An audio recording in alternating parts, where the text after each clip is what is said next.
بسم اللہ الرحمن الرحیم۔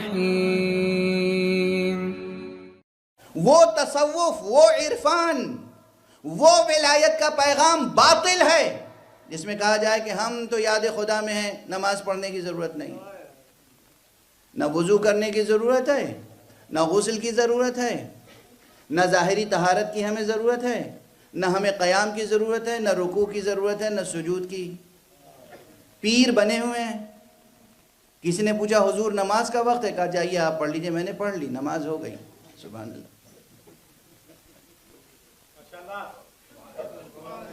بھئی یہ اس لیے عرض کر رہا ہوں، یہ ناسور ہے معاشرہ اسلامی کا، اور ایسے مرشد و پیر اور صوفی و عارف بہت ماشاءاللہ کثرت سے پیدا ہو رہے ہیں، جیسے جنگل میں خضرا و گھاس پیدا ہوتی رہتی ہے جس کو اکھاڑ کے پھینکنا ضروری ہوتا ہے۔ ایک کتاب میری نظر سے گزری، پاکستان کے ایک بہت بڑے دانشور نے لکھی ہے، دانشور انٹلیکچوئل، انہوں نے اپنے پیر کا ذکر کیا ہے، پیر کا، جس سے انہوں نے عرفان حاصل کیا، اور اب وہ عرفان لوگوں کو بانٹ رہے ہیں۔ توجہ ہے، کتاب چھپی ہوئی موجود ہے، اور ماشاءاللہ پاکستان کے بہت سے انٹلیکچوئلز اس پہ متاثر ہیں۔ اس میں وہ اپنے پیر کا تذکرہ کر رہے ہیں کہ میں نے انہیں کبھی پڑھتے ہوئے نماز نہیں دیکھا۔ ایک بار یہ ضرور ہوا کہ بالکل عین نماز کا وقت، عبارت ہے ان کے، عین نماز کا وقت تھا، میں نے گاڑی روکی، وہ بیٹھے ہوئے تھے، میں گیا نماز پڑھ کے آیا، ان سے پوچھا سرکار آپ نے نماز پڑھی؟ نہیں پڑھیں گے، کہا میری نماز ہو گئی۔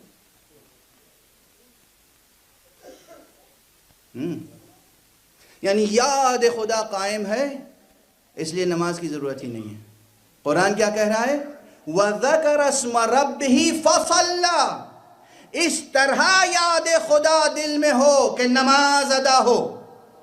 فصلہ کے معنی سمجھے آپ؟ یہ ایک معنی ہے، یہ بھی ایک معنی ہے، یہاں معنی ختم نہیں ہو جاتے۔ توجہ ہے، ہم نے کہا نا تہ در تہ معنی ہے، یہ ایک معنی ہے۔ اس کے آگے معنی کیا ہے؟ نماز فَذَكَرَ اسْمَ رَبِّهِ، یعنی جس نے اپنے رب کا نام یاد کیا۔ خود رب کا نام یاد کرنا تو نماز قائم کرنا ہے۔ پھر فصلہ کے کیا معنی ہیں؟ یعنی جس نے نماز پڑھی لیکن محمد پہ درود نہیں بھولا۔ یعنی اگر کوئی شخص نماز پڑھے اور نماز کا اختتام محمد مصطفیٰ اور آل مصطفیٰ پر درود و سلام پر نماز کا اختتام نہ ہو تو نہ اس کا سیر و سلوک مکمل ہے، نہ نماز مکمل ہے، نہ عبادت مکمل ہے۔ توجہ ہے کہ ایک ہی فقرہ ہے، میں اس سے تہ در تہ معنی، اور ہر معنی اپنی جگہ ثابت و مستحکم ہے۔ یہ نہیں کہہ سکتے کہ یہ معنی درست ہے تو وہ درست نہیں ہے۔ ایک معنی یہ ہے کہ زکوٰۃ فطرہ ادا کیجئے، نماز پڑھیں۔ ایک حکم یہ ہے اسی میں پوشیدہ کہ نماز یاد خدا اس طرح قائم کیجئے کہ نماز ادا ہو، اور ایک پیغام یہ ہے کہ نماز اس طرح ادا کیجئے کہ یاد مصطفیٰ قائم ہو۔ صلوات محمد اور آل محمد پر صلوات کے بغیر ممکن نہیں ہے کہ انسان کی نماز قبول ہو جائے۔ بس توجہ برقرار رکھیے کہ یہاں جو کہا گیا صلات، جب میں کہہ رہا ہوں صلات قبول نہیں ہے بغیر صلوات پر محمد و آل محمد کے، یہ حکم تقریباً تمام مانتے ہیں۔ تقریباً ابھی بھی ایک دو فرقے ایسے ہیں جو نماز بغیر صلوات کے پڑھتے ہیں، اور کچھ ایسے حضرات ہیں جو تبلیغ کرتے ہیں کہ اگر نماز میں آپ نے حضور پہ صلوات پڑھی تو یہ شرک ہے۔ جہنم اللہ نے ایسے ہی موحدین کے لیے پیدا کیا۔ اگر آپ نے نماز میں حضور پر اور ان کے اہل بیت پہ، حضور پر، اہل بیت بھی نہیں، حضور پہ اگر صلوات بھیج دی تو شرک ہے۔ اور ایک بہت بڑے دانشور ہیں اس وقت دنیا میں تبلیغ کرتے پھر رہے ہیں، میں نام نہیں لیتا، میں تو بہت سو کا نام نہیں لیتا، ابھی زندہ موجود ہیں، حی یرزق۔ وہ کہتے ہیں تشہد نماز میں بھی صرف ایک شہادت دینی ہے، اشہد ان لا الہ الا اللہ وحدہ لا شریک لہ۔ اگر آپ نے واشہد ان محمد رسول اللہ کہہ دیا تو شرک ہے، کیونکہ نماز صرف اللہ کے لیے ہے۔ اللہ نے فرمایا اقم الصلاۃ لذکری، نماز قائم کرو میری یاد کے لیے۔ تو جب میری یاد ہوگی تو اس میں محمد کی گنجائش کہاں ہے؟ کیا استدلال ہے، کیا استدلال ہے خدا کی پسند۔ آگے کچھ تقریر کروں، چھوڑ دوں یہیں سے؟ یہ تو مقام ہوا ہے کہ بس یہیں پہ کھڑے ہو کے ماتم کریا جا سکتا ہے۔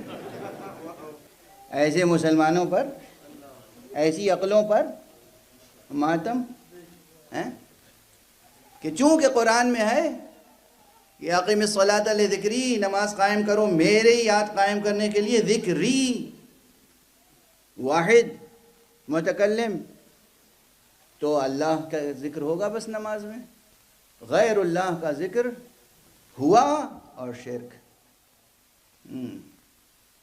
اس کے معنی یہ ہے کہ توحید پر کتنی گفتگو کی ضرورت ہے نا؟ اسی لیے میں اکثر توحید کا بیان ممبر پر چھیڑتا ہوں، تاکہ یہ بات واضح ہو جائے کہ اللہ کی توحید مکمل ہی نہیں ہو سکتی اس وقت تک جب تک کہ ارکان توحید کا تذکرہ نہ ہو جائے۔ اب کسی بھی مرد مسلم سے یا کسی بھی فرد بشر سے اللہ کلمہ لا الہ الا اللہ قبول ہی نہیں کرے گا جب تک کہ محمد رسول اللہ کا وسیلہ درمیان میں نہ ہو۔ اور خدا کی قسم لا الہ الا اللہ اور محمد رسول اللہ بھی اس وقت تک قبول نہیں ہوگا جب تک کہ علی ولی اللہ کا قدم درمیان میں نہ ہو۔